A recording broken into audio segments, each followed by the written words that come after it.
Bueno, ante todo, muy buenas tardes a todos los presentes. Agradecerle a Jonás y a toda la Asociación Argentina del Buen Contribuyente. Les quiero contar qué es lo que hicimos en Pueblo General Belgrano. Somos una localidad pequeña de hoy 7.000 habitantes. Estamos muy cerquita de Gualeguaychú.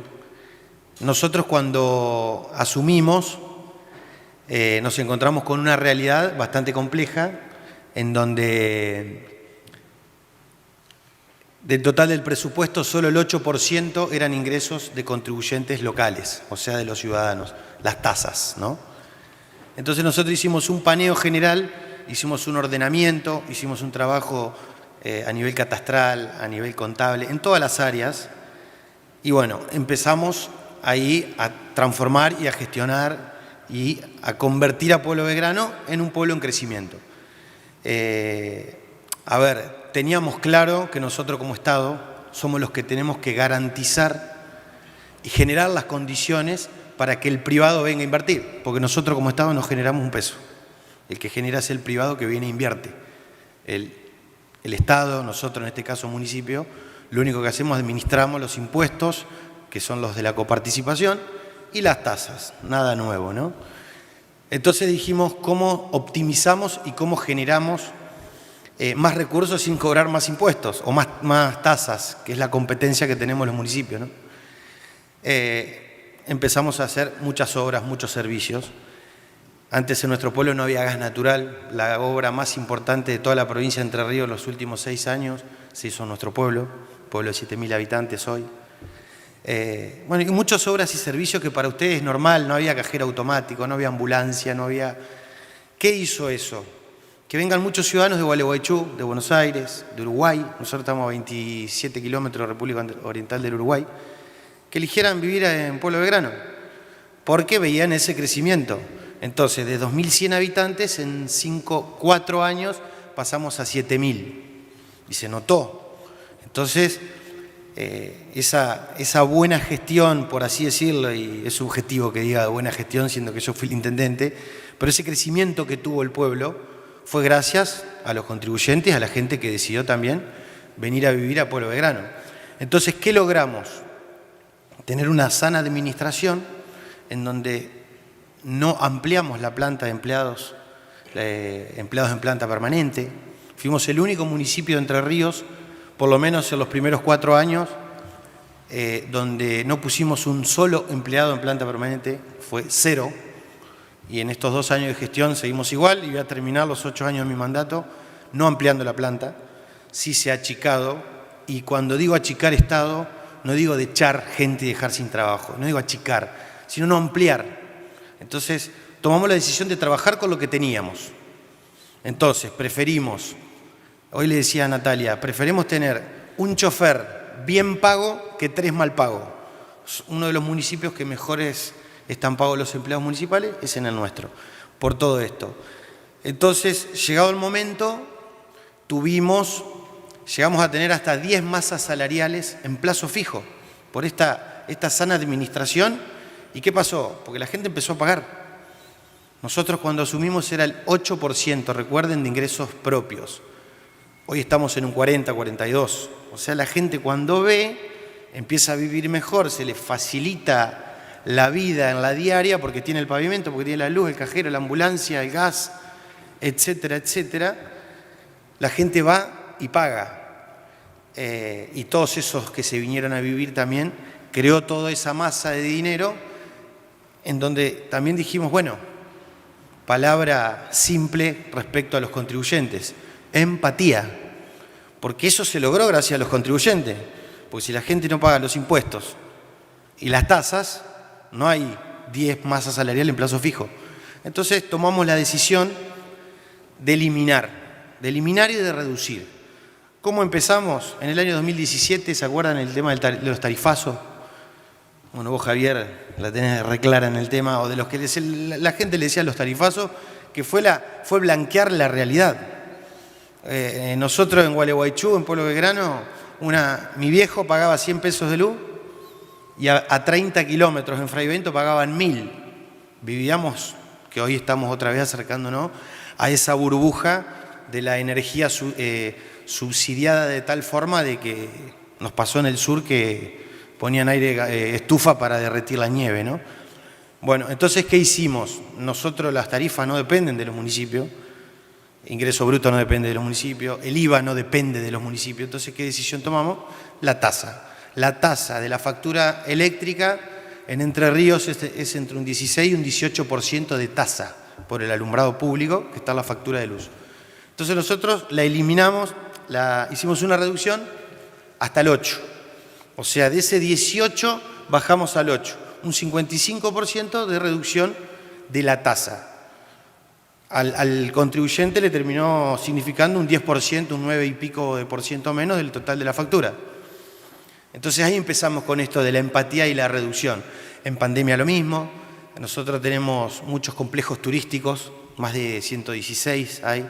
Somos el municipio de Entre Ríos donde más complejos hay y homologados por la provincia. El turismo fue el sector más castigado por la pandemia, si bien fueron todos, pero el turismo fue el último orejón del tarro, ¿no? Entonces en el año 2021 los eximimos de la tasa y los que debían la tasa 2020 y los otros, no solo el turismo, sino las otras ramas, hicimos planes de pago que no paguen hasta que empiecen a generar, hasta que empiecen a producir sentido común. Y bueno, y después lo más fuerte de esto fue lo que hicimos a principio de año, la apertura de sesiones, donde comunicamos que eliminábamos, nosotros en nuestro pueblo hay solo había 9 tasas. Nosotros eliminamos 3 y de esas 6 que quedaron hicimos reducción de 3 más. No era el caso de Javier, que tenían 130 y pico de tasa, bueno, que eso era un robo mano armada hacia los ciudadanos, ¿no? Entonces, bueno, ¿qué hicimos? Eliminamos el derecho de edificación. Nuestra lógica fue, ¿por qué si un ciudadano va y se compra su terreno, tiene que encima ir y pagarle al Estado para edificar en su propio terreno? ¿Qué contraprestación le dábamos nosotros a la persona que se compraba un terreno? Era totalmente ilógico. Lo eliminamos. Venías a habilitar un comercio. Vos, para venir a invertir, te cobrábamos. El Estado te cobraba. Flaco, ¿vos querés venir a invertir? Sí, bueno, tenés que pagar primero y después vemos. No, lo eliminamos.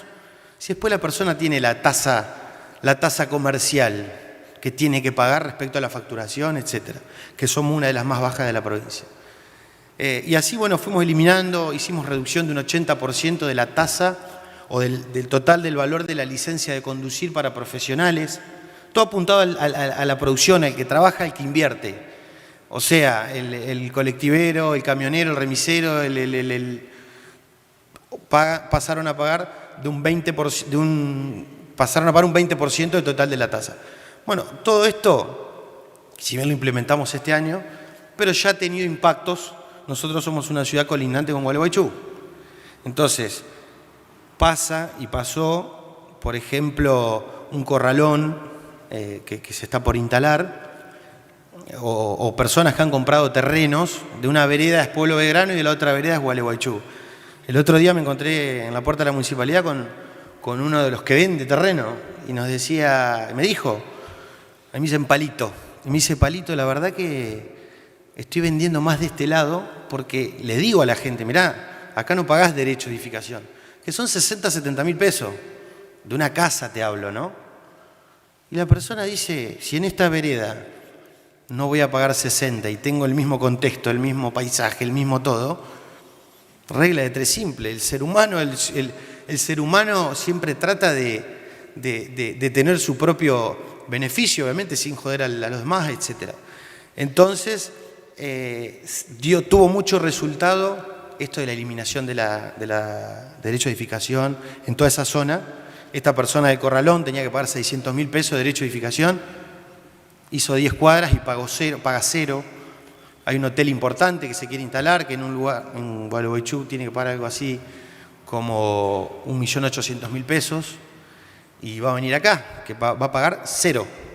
Bueno, entonces creo que a nosotros nos ha dado resultado. Nosotros, recuerden que nosotros de recaudación propia tenemos un 40% del presupuesto y con toda esa eliminación se mantiene igual si bien fluctúa depende de la gente que viene a invertir, que hace derecho de edificación, comercios, etcétera, pero no es que bajó un 8%, que es lo que nosotros del presupuesto dejamos de percibir cuando eliminamos.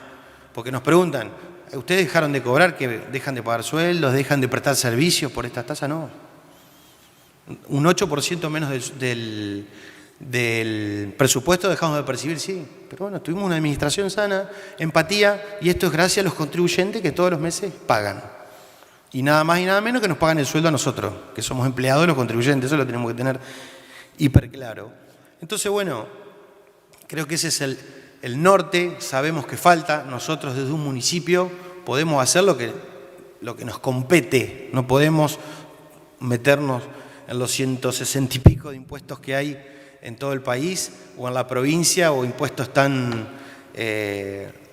raros, por así decirlo, como es ingresos brutos, me parece que ingresos brutos, o sobre todo también la doble imposición. A ver, no soy economista, perdón, estimado Javier, Natalia, y los economistas presentes, no soy economista, simplemente opino desde la mínima experiencia que tengo como intendente, pero a grandes rasgos tenemos que ir a ver, no puede ser que en una casa esté pagando el impuesto inmobiliario, independientemente de la tasa municipal, que es una contraprestación, que en muchos lugares esas tasas pasan a ser impuestos, porque si vos no recibís la contraprestación, te están cobrando un impuesto.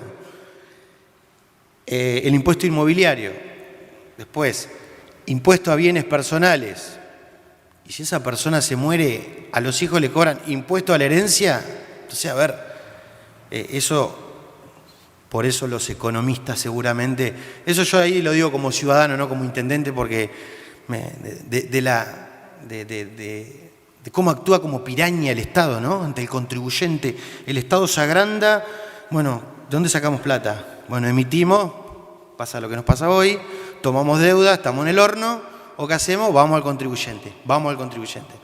Bueno, entonces creo que es momento, ya hace tiempo debería haber sido momento, ¿no?, de ver cómo copiamos a los países donde tienen menor presión tributaria, donde tienen que ese es otro punto, donde tienen otra ley laboral. Eso es algo que tenemos que cambiar, las leyes laborales, porque si no estamos a penales con Venezuela, o la verdad que estamos muy complicados. También esa es una opinión como ciudadano, pero tenemos que copiar lo que ya está hecho y lo que se hizo bien. Díganme un país, vos seguramente, Jonás, lo vas a tener más estudiado, un país del primer mundo que tenga, del primer mundo de verdad, ¿no?, que tengan tanta presión tributaria, donde se siga aumentando, o con estas leyes laborales.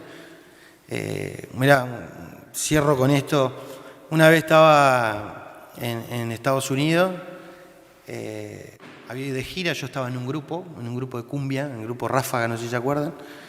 Y un argentino dijo, les voy a hacer un asado. La carne no era de Argentina.